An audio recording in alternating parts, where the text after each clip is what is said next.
3 anggota DPR Aceh terlibat adu jotos di depan musola kompleks perkantoran Dewan Perwakilan Rakyat.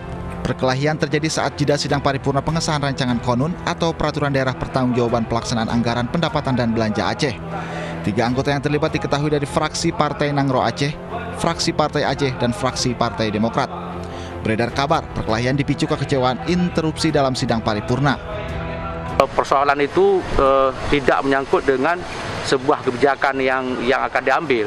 Itu hanya itu menyangkut dengan etika ketika rapat. Harusnya tidak ada celah di saat orang lain berbicara. Pasca kejadian saling pukul tersebut, ketiga anggota DPR Aceh yang terlibat adu jotos berdamai. Sebuah rumah di Jalan Raya Bandung Cirebon, Kecamatan Paseh, Sumedang, Jawa Barat, digerebek petugas gabungan Polda Jabar dan Satuan Reserse Unit Narkoba. Rumah yang bermodus jadi pabrik kerupuk ternyata memproduksi jutaan butir obat keras. Jutaan butir obat keras siap edar diproduksi dengan 2 alat mesin. Aktivitas pembuatan obat keras tak diketahui lantaran pelaku menggunakan peredam suara di tembok rumah. Obat ini termasuk kategori obat terlarang yang bisa membuat orang mabuk. Hasil penjualan obat keras mencapai 300 hingga 400 juta rupiah per bulan. Obat diedarkan melalui seseorang dengan menggunakan paket kiriman ke seluruh Indonesia. Para pelaku dijerat pasal berlapis Undang-Undang Kesehatan dengan ancaman 15 tahun penjara. Kantong mayat ada di mobil Anda. Kantong mayat. Polisi dan warga bahu-membahu mengevakuasi seorang pengemudi, Sukiman asal Karawang, Jawa Barat. Korban tewas terjepit setelah truk yang dikemudikannya terjun ke Sungai Batang Jujuhan, Dusun Sekapur, Kabupaten Junjungan, Kabupaten Bungo, Jambi. Proses evakuasi korban terjepit di ruang kemudi butuh waktu 3 jam. Jenazah korban selanjutnya dibawa ke RSUD Hanafi Bungo, Jambi. Truk yang berangkat dari Jakarta menuju Provinsi Sumatera Barat ini mengalami kecelakaan akibat melaju kencang di jalan menurun dan mencoba menghindari mobil di depannya. Dugaan sementara, rem truk tidak berfungsi hingga menabrak pembatas jalan sebelum akhirnya terjun ke sungai.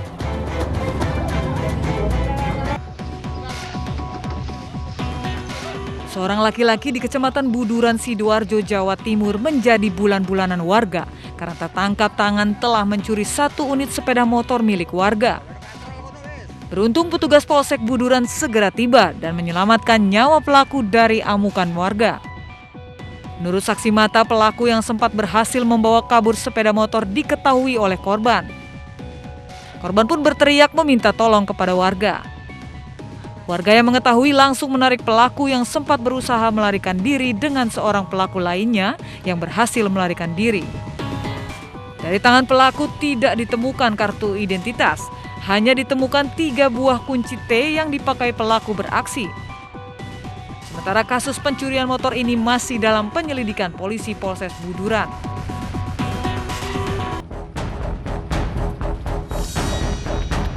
Inilah detik-detik penangkapan 2 pelaku perampok yang dilakukan oleh unit Reskrim Polsek Siak Hulu dibantu unit Jatanras Ditreskrimum Polda Riau.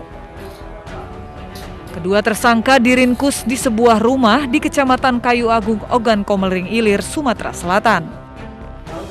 Polisi memburu kedua tersangka hingga ke Sumatera Selatan usai melakukan aksi perampokan uang 100 juta rupiah milik pengusaha sawit di perumahan Taman Duta Mas, Jalan Karya 2, Desa Tanah Merah, Kecamatan Siak Hulu, Kampar, Riau.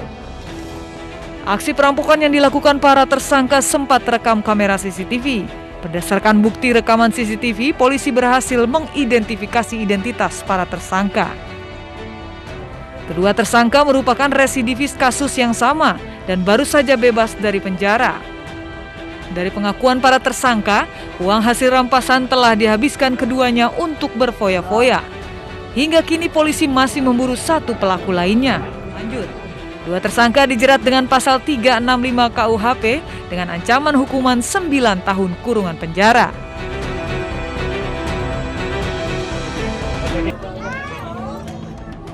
Tangis keluarga pecah saat mengetahui Tata Suhendar yang berusia 70 tahun tewas di tangan keponakannya sendiri yang berinisial KS.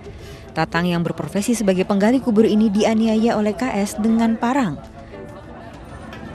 Usai dibunuh, pelaku juga melempar korban ke sumur. Pelaku yang berhasil ditangkap babak belur dihajar warga yang geram. Pembunuhan ini terjadi di Gang Madrasah lingkungan 11 Kelurahan Tanah 600, Kecamatan Medan Marelan, Kota Medan, Sumatera Utara. Pelaku KS diduga mengalami gangguan mental. Motifnya hingga kini masih dalam penyelidikan anggota Polsek Medan Labuhan. Selain meminta keterangan sejumlah saksi, petugas menyita sebilah parang sebagai barang bukti.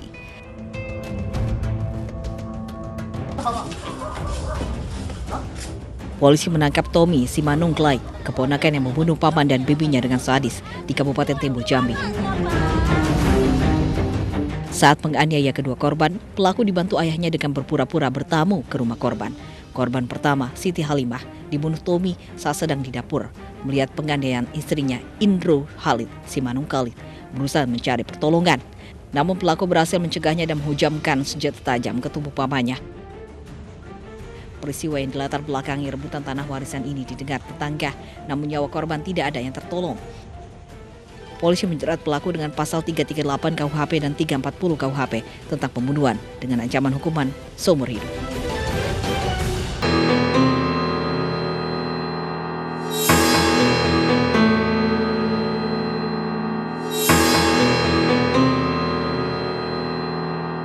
Kematian seseorang memang kehendak yang maha kuasa. Tak ada yang bisa memprediksi kapan ajal seseorang akan datang. Namun ada beberapa kematian yang sampai sekarang justru menjadi perdebatan karena dianggap misterius. Di antaranya adalah para selebritis dunia, mulai dari pembunuhan hingga meninggal secara mendadak. Berikut ini informasi beberapa kematian selebritis dunia yang masih misterius. Selebriti dunia yang kematiannya masih misterius yaitu Marilyn Monroe. Marilyn Monroe ditemukan meninggal secara misterius pada tahun 1962 di usianya yang baru mencapai 36 tahun. Ia ditemukan tewas karena overdosis berbagai macam obat-obatan. Banyak yang mengira Marilyn Monroe meninggal karena bunuh diri, namun akhirnya beberapa waktu kemudian muncul isu kalau dirinya ternyata dibunuh. Sampai sekarang kematian Marilyn pun belum diketahui pastinya. Selanjutnya ada Michael Jackson. Kematian Raja Pop dunia Michael Jackson pada tahun 2009 memang membuat geger publik. Berdasarkan penyelidikan, Michael meninggal karena kelebihan obat bius yang diberikan oleh dokternya. Meski begitu, masih banyak yang tidak percaya dan menganggap kematian Michael Jackson hanyalah konspirasi saja. Dari Kurt Cobain, selanjutnya ada Bob Crane. Aktor yang dikenal lewat serial TV Hogan ini ditemukan meninggal karena pukulan benda tajam di apartemennya. Di Arizona pada tahun 1978, sahabatnya yang bernama John Henry Carpenter sempat dituduh menjadi pembunuhnya karena adanya bercak darah Bob di mobilnya. Namun setelah dilakukan penyelidikan, polisi tak bisa membuktikan jika Carpenter bersalah. Yang terakhir, Jimi Hendrix. Gitaris terkenal satu ini ditemukan tewas di London, Inggris pada tahun 1970.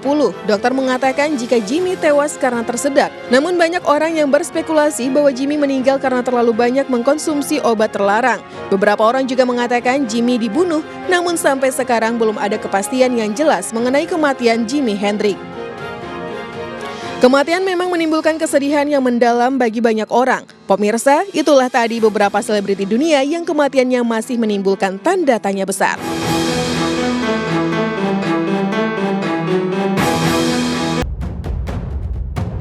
Dalam perang, membunuh menjadi salah satu cara untuk mencapai kemenangan. Tetapi sejumlah negara tetap mencoba untuk memasukkan unsur manusiawi ketika berusaha saling membantai. Salah satunya dengan melarang penggunaan sejumlah senjata. Pelarangan senjata mulai dilakukan saat konferensi Den Haag kedua yang berlangsung 110 tahun yang lalu. Perjanjian tersebut menghasilkan banyak peraturan pada perang abad ke-20. Konferensi Den Haag melibatkan delegasi dari 44 negara dan menghasilkan 13 konvensi. Termasuk mengenai undang-undang dan kebiasaan perang di darat, penyelesaian sengketa internasional, hak dan kewajiban kekuatan netral jika terjadi perang, dan sebagainya. Nah pemirsa, apa saja ya senjata yang dilarang penggunaannya oleh hukum internasional? Yang pertama, expanding bullet. Peluru ini dirancang untuk memperluas dampak atau luka yang ditimbulkan. Kadang-kadang besarnya dapat mencapai 2 kali lebih lebar dibandingkan peluru biasa. Expanding bullet pertama kali diproduksi pada awal 1890-an dan diberi nama Dum-Dum. Peluru ini dirancang untuk pecah menyebar saat terkena benturan. Pada sebagian besar kasus, luka yang dihasilkan sangat mematikan atau mengakibatkan kecacatan permanen. Yang kedua ada cluster bomb. atau sering juga disebut sebagai bom tandan atau bom curah. Bom jenis ini memiliki mekanisme unik di mana setelah diluncurkan dari pesawat tempur, bom akan hancur berkeping-keping menjadi ratusan bom kecil berupa kaleng. Setelah sebuah bom dilepaskan, bom meledak di ketinggian tertentu dan amunisi di dalamnya menyebar. Senjata ini sangat efektif terhadap target yang tersebar. Salah satu kelemahan utama mereka adalah tidak semua submunisi meledak setelah mencapai tanah tanpa menemukan target.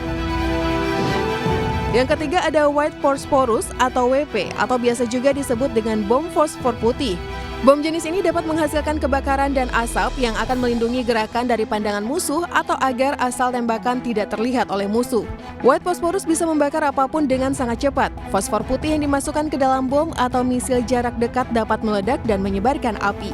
Bahan baku utamanya dapat mengakibatkan luka dan kematian dengan membakar jaringan otot jika asapnya terhirup atau tertelan. Yang keempat ada ranjau darat. Ranjau darat adalah alat peledak yang ditanamkan ke dalam tanah dan akan meledak ketika disentuh atau diinjak oleh sebuah kendaraan, orang, atau binatang. Ranjau darat biasanya digunakan untuk mengamankan daerah yang diperebutkan dan untuk membatasi pergerakan lawan dalam perang. Penggunaan ranjau darat sangat kontroversial karena masih tetap berbahaya meskipun bertahun-tahun setelah konflik berakhir. Menurut para ahli, beberapa juta ranjau darat yang masih aktif masih banyak tertinggal di berbagai belahan dunia. Pemirsa, itu tadi beberapa senjata yang telah dilarang penggunaannya oleh hukum internasional.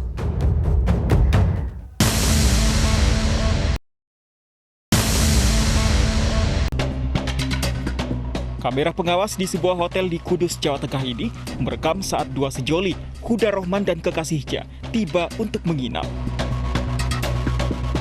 Tragisnya, perempuan 19 tahun tersebut tidak tahu jika itu adalah malam terakhirnya. Keesokan harinya, jasad DA ditemukan di dekat Tangkul Sungai Wulan, Desa Mijen, Demak, Jawa Tengah. Polisi menemukan sejumlah luka dan jeratan di leher korban. Pembunuhan DA terjadi di dalam kamar hotel tempatnya bermalam bersama Huda Rohman. Pelaku telah merencanakan membunuh kekasihnya itu usai bercumbu karena tahu korban hamil 6 bulan. Pelaku marah karena merasa cintanya ternodai lantaran keduanya baru 4 bulan berpacaran. Saat korban masih terlelap, pelaku menjerat leher korban dan menganiayanya hingga tewas. Jasad korban kemudian dibuang pelaku ke tanggul Sungai Wulan. Pelaku kemudian ditangkap di sebuah warung di kawasan Jalan Lingkar Pantura, Semarang, Demak. Berikut 1 unit mobil yang disewanya. Atas perbuatannya, pelaku terancam pasal pembunuhan berencana dengan masa hukuman 20 tahun penjara atau seumur hidup.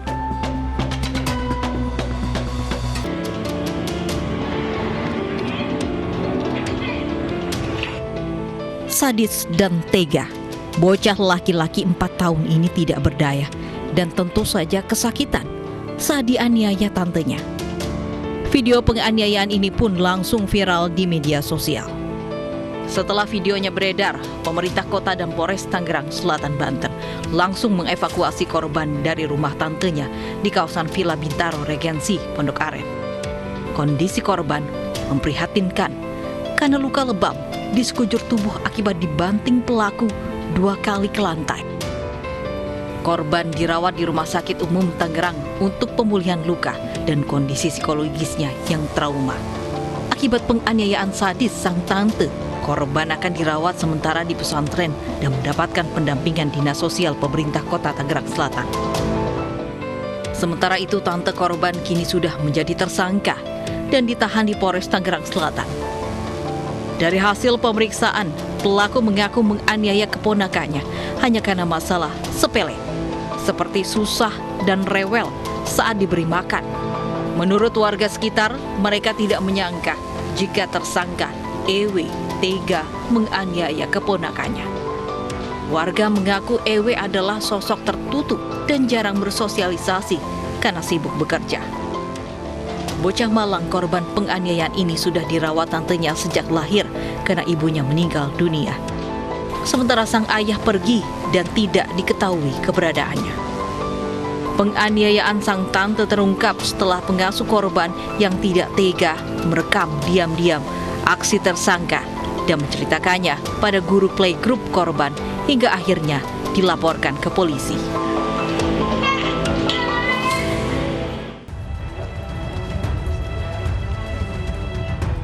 Polisi berhasil menangkap pelaku pembunuhan wanita hamil yang jasadnya dimasukkan dalam kardus dan ditemukan di Jalan Raya Bekasi, Cakung, Jakarta Timur. Sebelum membunuh korban, pelaku sempat memesankan ojek online dan bertemu korban di halte Cakung. Setelah itu, korban dibawa ke tempat sepi dan dibunuh. Jasadnya kemudian dibungkus baliho bekas dan dimasukkan dalam kardus, lalu dibuang di pinggir Jalan Raya Bekasi yang berjarak 8 km dari lokasi pembunuhan. Pembunuhan ini dilakukan karena motif asmara. Pelaku yang ingin menikah dengan wanita lain merasa terancam karena korban mengaku sedang hamil. Tersangka ini memang juga sudah memiliki seorang wanita atau calon istrinya, ya. Tetapi karena korban mengaku dia hamil 4 bulan, ya. Sehingga timbul niatan untuk menghabisi si korban ini. Sebelumnya sesosok mayat ditemukan terbungkus rapi dengan kardus dan dilapisi karung di Jalan Raya Bekasi, Cakung, Jakarta Timur. Jasad korban ditemukan pertama kali oleh petugas PPSU yang hendak mengangkut sampah di tepi jalan.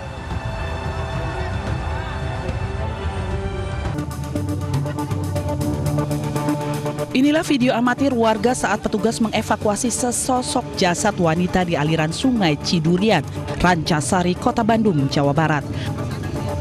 Jasad yang sudah membengkak ini terbungkus selimut dan awalnya ditemukan petugas kebersihan yang menemukan benda berukuran besar di aliran sungai.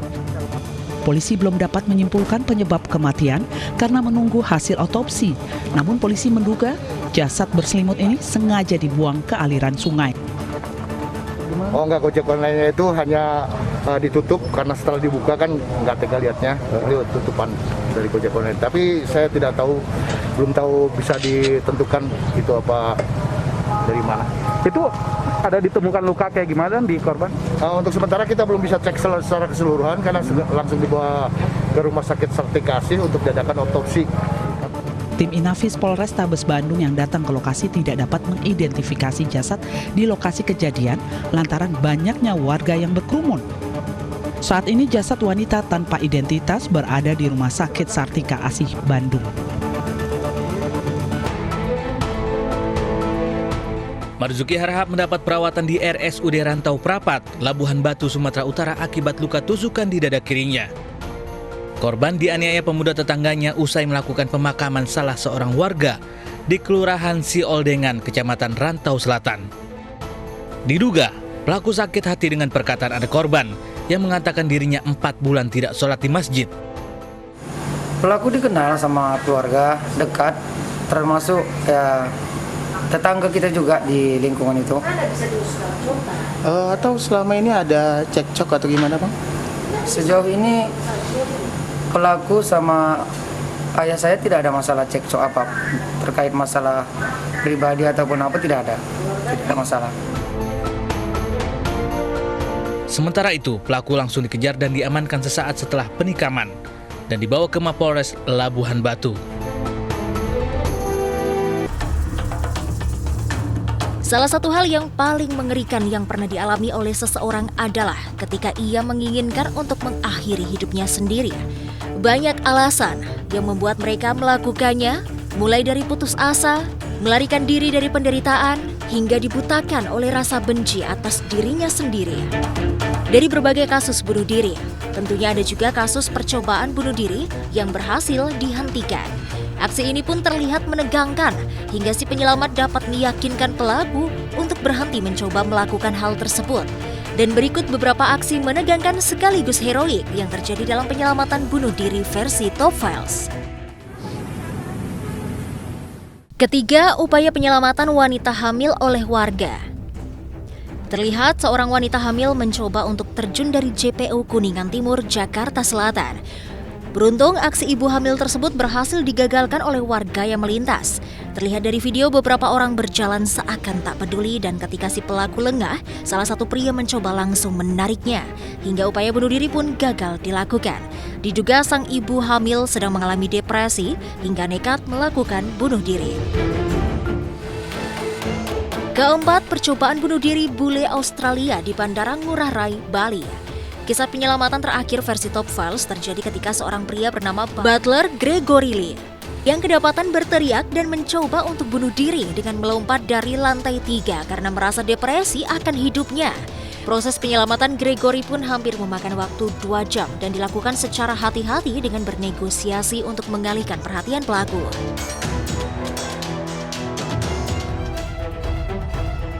Itu tadi beberapa aksi penyelamatan bunuh diri di mana saat ini marak kasus mengakhiri hidup sendiri yang terjadi karena berbagai faktor. Sudah sepatutnya kita mencoba untuk menolong dan merangkul mereka agar hal yang kurang tepat tersebut tak akan terlintas lagi di benak mereka. Kasus pembunuhan, terutama yang sangat buruk, brutal dengan kejahatan yang tak terbayangkan. Tak hanya membuat ngeri masyarakat, namun juga membuat pihak berwenang bingung. Pasalnya, tidak selalu kasus pembunuhan berakhir dengan ditemukannya siapa pelakunya. Tak jarang, kasus pembunuhan yang begitu terencana tidak mampu menguak siapa pembunuhnya. Berikut ini beberapa kasus pembunuhan yang tidak terpecahkan. Pembunuhan misterius terhadap para wanita. Kasus pembunuhan berantai paling keji dan terkenal di London adalah Jack the Ripper. Pelaku pembunuhan yang berkeliaran di East End. Lebih dari seabad lalu, dia menargetkan pekerja seks komersial dan meneror daerah tersebut. Berlindung di bawah namanya alias Jack the Ripper, membunuh dan memutilasi setidaknya 5 wanita. Masyarakat mulai panik dan takut ketika mayat-mayat korban Jack the Ripper mulai menumpuk dalam waktu 3 bulan pada tahun 1888. Hasil penyelidikan FBI pada tahun 1988 hanya dapat menganalisis bahwa setiap korban dari Jack the Ripper adalah peminum berat dan pekerja seks. Mereka semua menjadi sasaran karena paling mudah dihubungi dan dibunuh dengan cepat di pagi hari. Para sejarawan dan kriminologi yang tak terhitung jumlahnya, baik amatir maupun profesional, telah berspekulasi akan identitas asli Jack the Ripper. Namun sepertinya Jack the Ripper telah membawa rahasianya sampai ke liang lahat. Kasus pembunuhan yang sengaja meneror publik. Pembunuhan yang satu ini bukanlah pembunuhan biasa. Bukannya menghindari sorotan media, dia justru mengincar perhatian publik dan menikmati momen ketika berhasil mengejek polisi dengan catatan yang ditinggalkannya. Zodiac Killer membunuh 5 orang secara acak di California Utara pada tahun 1968 sampai 1969. Meski mengklaim akan membunuh belasan orang lagi, namun hal itu tak pernah dikonfirmasi. Pembunuhan pertamanya dilakukan pada Desember 1968 ketika 2 remaja ditembak mati di tempat parkir. Selang 7 bulan kemudian, 2 orang lain ditembak di dalam mobil. Beruntungnya, 1 orang selamat. Sejak saat itu, surat kabar lokal San Francisco Examiner mulai menerima surat dari seseorang yang secara anonim mengaku bertanggung jawab atas pembunuhan tersebut. Surat kabar itu mengatakan bahwa surat yang mereka terima berisi pesan kode yang menjelaskan motif si pembunuh serta petunjuk bagi pembaca untuk mengetahui identitasnya. Ini adalah zodiak yang berbicara. Saya suka membunuh orang karena sangat menyenangkan. Lebih menyenangkan membunuh orang daripada membunuh hewan liar di hutan karena manusia adalah hewan paling berbahaya. Itulah ungkapan surat tersebut. Hingga hari ini belum ada tersangka yang dapat dikonfirmasi dalam kasus tersebut. Departemen Kepolisian San Francisco mengatakan penyelidikan ini masih berlangsung. Aksi kriminal yang terjadi semakin marak dan semakin di luar nalar manusia. Terkadang, aksi kriminal yang terjadi bisa mirip dengan kisah-kisah fiksi dalam novel ataupun film. Entah karena kebetulan atau memang si pelaku terinspirasi dari karya fiksi tersebut. Seperti apakah kisahnya? Berikut beberapa aksi kriminal bagai karya fiksi. Kasus kematian Mirna Salihin akibat keracunan meminum es kopi Vietnam, seperti dalam komik detektif Conan. 5 tahun yang lalu, tepat 6 Januari 2016, Wayan Mirna Salihin meninggal dunia usai menyeruput kopi yang ternyata berisi racun sianida. Sebelum wafat, Mirna diketahui bertemu dengan 2 teman kuliahnya, Jessica Kumala Wongso dan Hani di Cafe Oliver, Grand Indonesia. Di sana, ia meminum es kopi Vietnam. Namun, setelah meminum kopi, Mirna langsung mengalami kejang-kejang lalu tak sadarkan diri. Mulutnya juga mengeluarkan buih. Sempat dibawa ke sebuah klinik di Grand Indonesia, Mirna menghembuskan nafas terakhirnya dalam perjalanan menuju rumah sakit Abdi Waluyo. Dari hasil penyelidikan, polisi mengungkapkan bahwa ada zat sianida dalam kopi Mirna. Racun mematikan tersebut juga ditemukan di lambung Mirna. Setelah melakukan penyelidikan lebih dalam terhadap para saksi dan bukti, polisi akhirnya menetapkan seorang tersangka, yaitu Jessica. Pada akhirnya, sejumlah kesaksian berikut yang memberatkan Jessica sehingga ia dinyatakan bersalah telah melakukan pembunuhan berencana kepada Mirna. Kasus meninggalnya Mirna mirip cerita salah satu episode dalam komik detektif Conan. Dalam komik tersebut, diceritakan bahwa korban yang bernama Kohei Kamata meninggal karena racun kalium sianida. What is this place? Seorang dokter sekap wanita dibangker, bak kisah dalam film Room. Bagaimana tidak heboh? Pelaku ini tercatat sebagai seorang dokter pria yang berusia 38 tahun ini nekat menculik seorang perempuan berusia 30 tahun dan menyekapnya dalam sebuah bunker. Di mana pria yang tinggal di Kristianstad, Swedia ini sebelumnya telah membangun bunker itu selama 5 tahun untuk niat buruknya itu. Selama di tempat itu, Fritzl diperkosa, dibius, diborgol, disuruh menonton video dewasa untuk dipraktekkan hingga akhirnya ia hamil. Fritzl diperkosa 3.000 kali dan melahirkan 7 orang anak selama 24 tahun itu. Wah, mengerikan ya pemirsa. Pria mencekik kasihnya hingga tewas. Seorang pria bernama Jason dinyatakan bersalah setelah mencekik kekasihnya hingga meninggal. Pria 27 tahun itu berusaha melenyapkan jasad sang kekasih dengan merendamnya pada cairan asam sulfat di dalam bak mandi.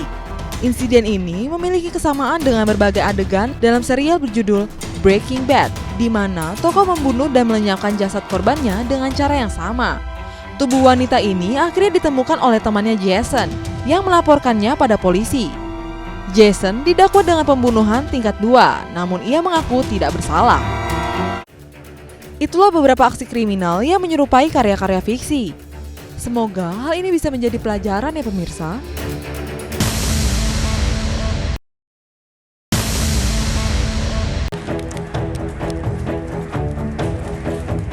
Polsek Pakem Sleman, Yogyakarta menangkap Eka Meyono, dokter gadungan yang menipu seorang janda.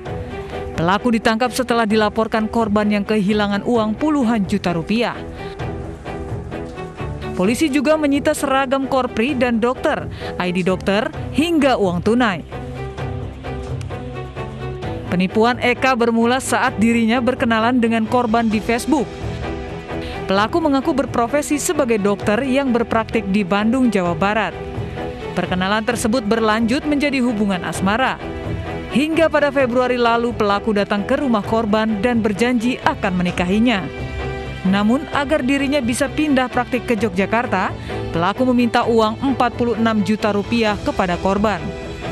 Pelaku bahkan meminta korban keluar dari pekerjaannya sebagai PNS di salah satu rumah sakit.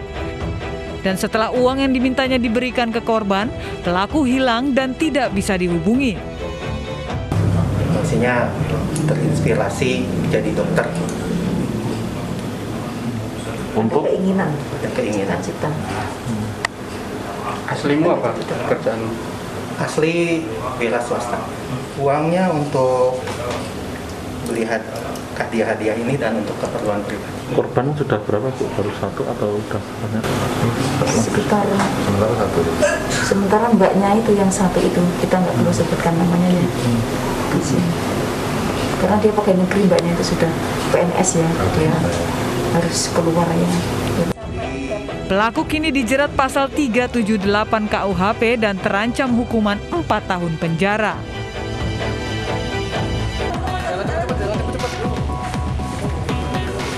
SS tidak berdaya saat digelandang ke Polrestabes Palembang.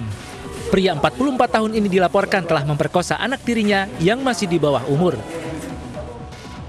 Warga Kecamatan Talangkalapa, Palembang ini berdalih tega memperkosa anak tirinya lantaran istrinya sudah tidak mau melayani dan memuaskan dirinya. Perbuatan bejat ini dilakukan sejak korban duduk di bangku kelas 4 sekolah dasar. Korban diancam akan dipukul, bahkan dibunuh apabila tidak menuruti nafsu bejat pelaku. Di bawah ancaman, bila menceritakan perbuatan pelaku, pemerkosaan terus berulang sampai 7 tahun lamanya yang dilakukan ketika ibu korban sedang tidur. Penderitaan baru berakhir ketika korban memberanikan diri menceritakan perbuatan pelaku ke ibu kandungnya. Ini sudah dilakukan berkali-kali, kurang lebih dari anak ini dari kelas 4 SD sampai 6 sampai 7 tahun kebelakangan ini dilakukan. Dan istilahnya kalau kayak minta jatah itu seminggu itu bisa 2 kali dilakukan. Kami juga dalami, periksa bahwa alasannya klasik, dia bilang dia tidak dilayani oleh istrinya sehingga menyetubuhi anak tirinya, dan anak tirinya ini pasrah pada saat digauli oleh bapak tirinya karena bapak tirinya ngancam. Pelaku kini meringkuk di sel tahanan Polrestabes Palembang dan dijerat Undang-Undang Perlindungan Anak dengan ancaman di atas 10 tahun penjara.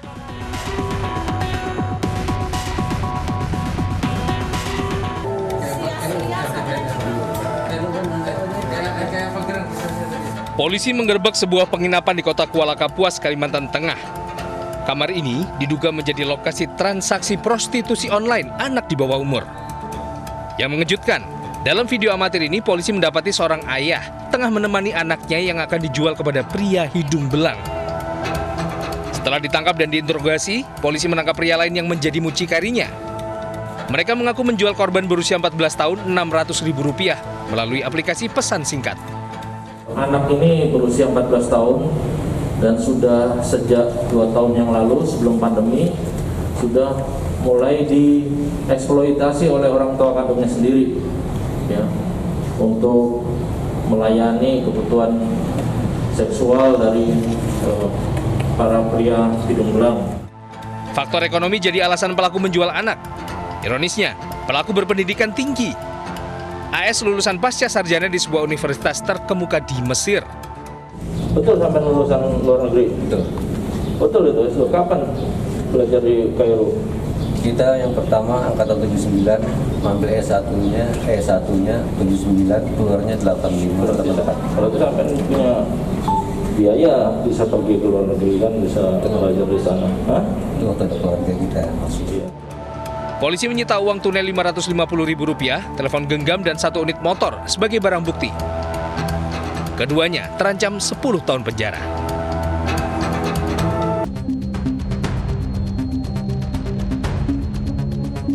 Inilah video berdurasi 41 detik yang berisi adegan mesum 2 pelajar SMA di Balikpapan, Kalimantan Timur saat proses belajar online.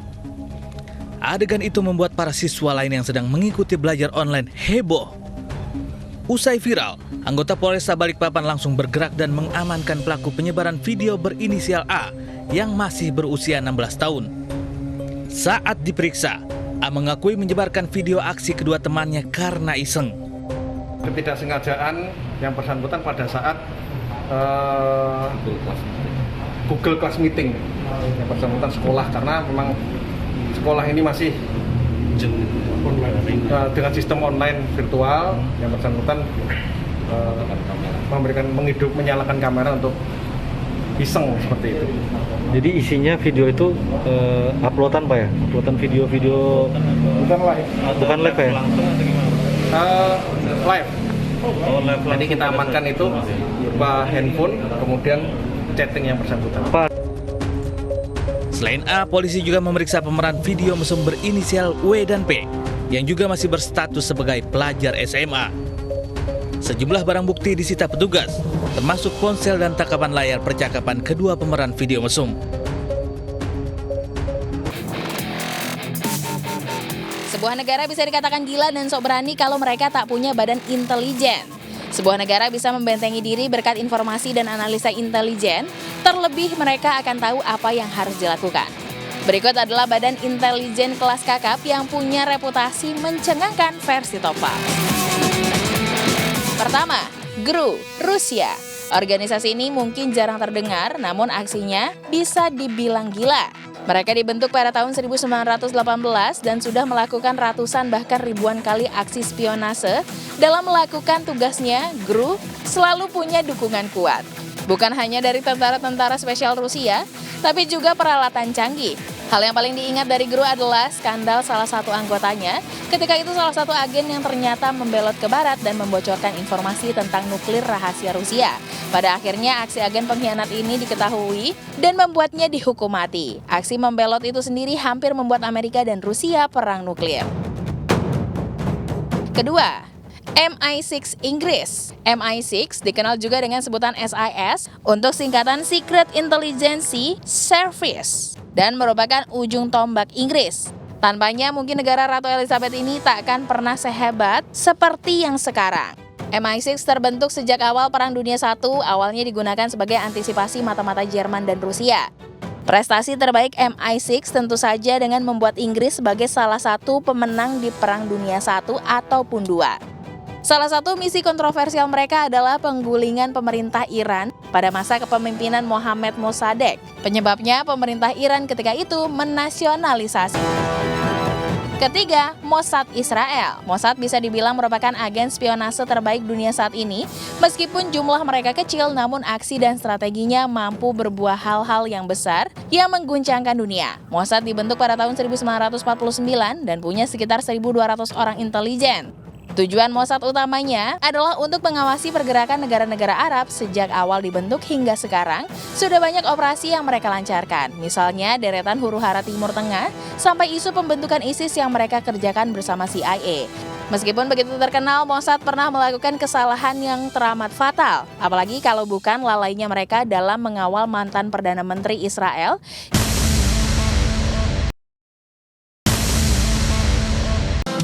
memiliki sistem keamanan dalam sebuah tempat merupakan hal yang sangat penting. Hal ini kerap dilakukan di tempat rahasia agar tidak mudah untuk dimasuki orang. Meskipun sudah dipasang fasilitas keamanan, masih ada saja tempat yang berhasil dibobol oleh orang yang tidak bertanggung jawab. Mengantisipasi hal tersebut, ada beberapa tempat yang memiliki sistem keamanan yang super ketat. Dan berikut tempat-tempat yang memiliki pengamanan super ketat dan paling dilindungi di berbagai belahan dunia. Fort Knox merupakan rumah ikonik dari US Bullion Depository yang dimana tidak hanya menyimpan bertonton emas hingga ribuan jumlahnya, namun juga menyimpan dokumen-dokumen sejarah penting. Fort Knox sendiri ditutupi dengan dinding granit yang setebal 1,5 meter dan disatukan oleh 750 ton baja. Harta-harta yang disimpan di dalam Fort Knox dilindungi oleh pintu berpeledak sebanyak 22 ton. Tidak hanya itu, di balik pintu tersebut ada penjaga bersenjata lengkap. Begitu masuk ke dalam lemari besi, kita akan memasuki kubah-kubah kecil yang ada di dalamnya. Jika berhasil, Anda bisa menemukan 5.000 ton emas batangan yang tersimpan di sana. Namun tidak berhenti di situ saja. Terdapat 30.000 tentara militer Fort Knox menunggu di luar jika terjadi sesuatu. Meski dinilai hanya candaan, hanya netizen yang ingin menyerbu Area 51 dengan jumlah terkini mencapai hampir 1 juta. Area 51 merupakan tempat yang paling rahasia di Amerika dengan tingkat spekulasi tinggi mengenai fasilitas angkatan udara dan terletak di pedalaman Nevada. Penjagaan di Area 51 sangatlah ketat, bahkan jika ada orang yang mencoba masuk ke sana akan ditembak mati. Bahkan terbang melewati area rahasia ini sangat dilarang dan diberi ancaman untuk diledakkan langsung jika melanggarnya. Tingginya level kerahasiaannya telah melahirkan banyak teori konspirasi mengenai alien luar angkasa ataupun aktivitas UFO di Area 51 tersebut. Di Vatikan terdapat sebuah ruangan yang berisi ribuan buku bersejarah yang disebut Belvedere Vatikan.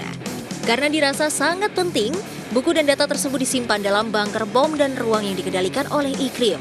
Di dalam bunker itu sendiri, lantai dan dinding dibuat tahan oleh api dan tahan debu. Hal itu guna untuk melindungi manuskripnya. Sebanyak 70.000 buku yang ada di sana telah dilengkapi dengan chip komputer untuk mencegah kehilangan dan pencurian. Tidak hanya itu, ratusan kamera juga siap memantau di tiap sudutnya dan terdapat pintu otomatis terpasang untuk mengawasi siapa yang masuk dan keluar.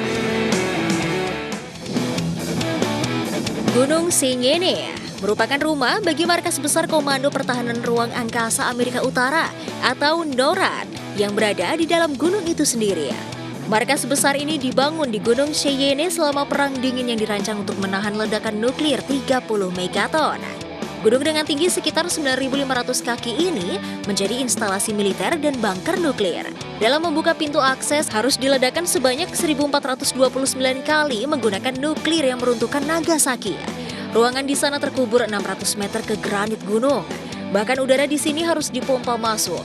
Hal ini membuat udara di sini menjadi udara terbersih di dunia karena diproses oleh sistem filter kimia, biologi, dan nuklir mutakhir. Pesawat yang sering disebut sebagai gedung putih yang melayang. Teknologi pertahanan Air Force One sangatlah rahasia. Namun pesawatnya mampu mengacaukan radar musuh, menyemburkan api dan tentunya menembakkan misil, serta melindungi badannya dari serangan udara dengan perisai handal. Rumornya, Air Force One bahkan memiliki artileri misilnya sendiri ya. Orang-orang terpenting di Amerika selalu dibawa dengan kendaraan udara yang satu ini ya. Sehingga pertahanannya memang harus maksimal.